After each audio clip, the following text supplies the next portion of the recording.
എന്തിനാ എല്ലാവരും ക്രിസ്മസില് വീടിന് മുമ്പില് സ്റ്റാറിന്? അത് വെറും ഒരു അലങ്കാരമല്ല മോളെ, അതൊരു വലിയ കഥയാണ്. 2000 വർഷങ്ങൾക്ക് മുൻപ് ലോകം മുഴുവൻ ഉറങ്ങിക്കിടന്ന ഒരു രാത്രി ആകാശത്ത് തിളക്കമുള്ള ഒരു വലിയ നക്ഷത്രം അടിച്ചു. ആ വെളിച്ചം കണ്ടതും കിഴക്ക് നിന്ന് 3 ജ്ഞാനികളായ രാജാക്കന്മാർ ആ നക്ഷത്രത്തെ പിന്തുടർന്നു.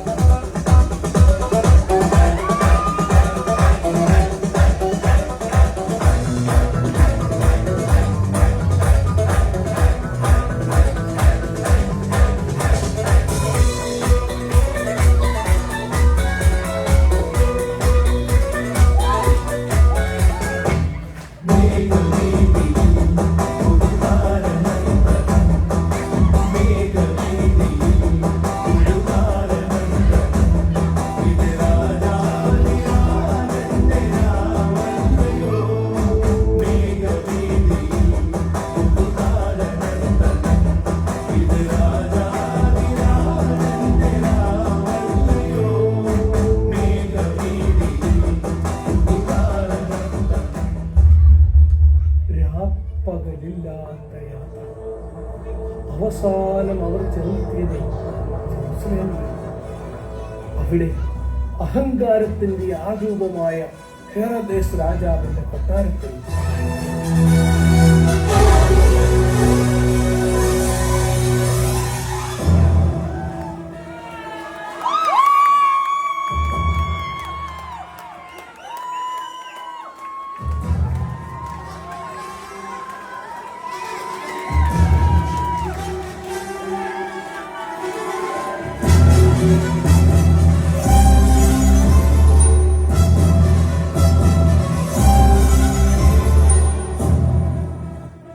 അവർ ചോദിച്ചു, എവിടെയാണ് യഹൂദന്മാരുടെ രാജാവായി ജനിച്ചത്?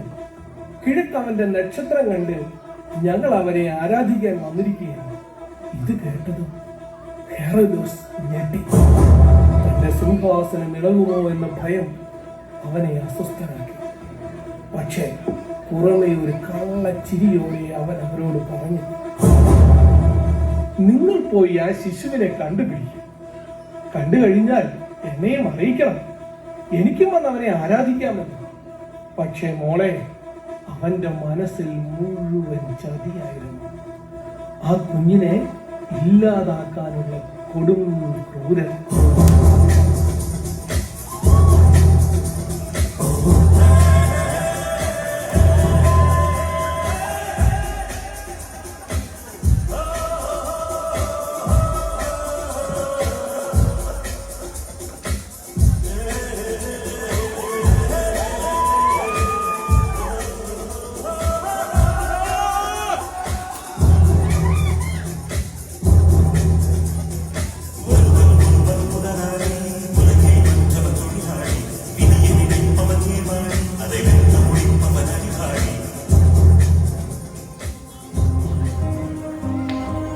അവർ രാജകൊട്ടാരം വിട്ടിറങ്ങി.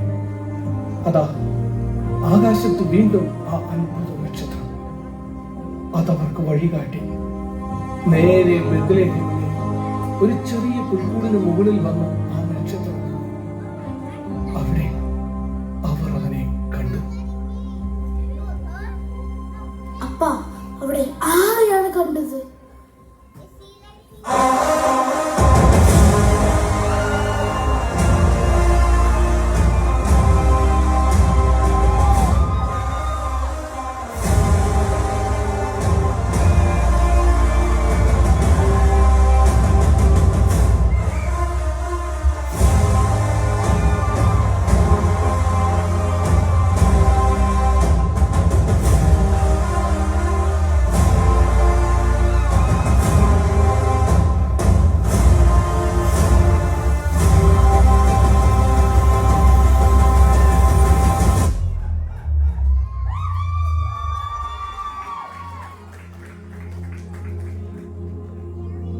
അവർ സന്തോഷം കൊണ്ട് മതിമറന്നു.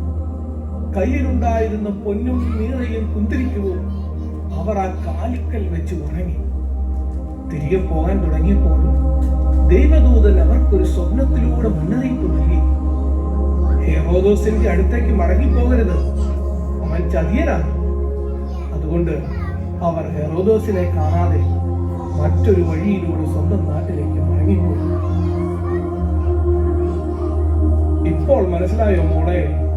ആ നക്ഷത്രം ജ്ഞാനികൾക്ക് വഴി കാട്ടിയതുപോലെ യേശുവിന്റെ ജനനം നമ്മളോട് പറയുന്നത് ഇതാണ്: പഴയ തെറ്റായ വഴികളിൽ നിന്ന് മാറി സ്നേഹത്തിന്റെയും വിശ്വാസത്തിന്റെയും നന്മയുടെയും പുതിയ പാതയിലൂടെ സഞ്ചരിക്കണം. അതാണ് ഈ നക്ഷത്രങ്ങൾ നമ്മളെ ഓർമ്മിപ്പിക്കുന്നത്. മിടുക്കി, എങ്കിൽ വാ, നമുക്ക് ഈ ക്രിസ്മസ് അടിപൊളിയായിട്ട് ആഘോഷിക്കാം.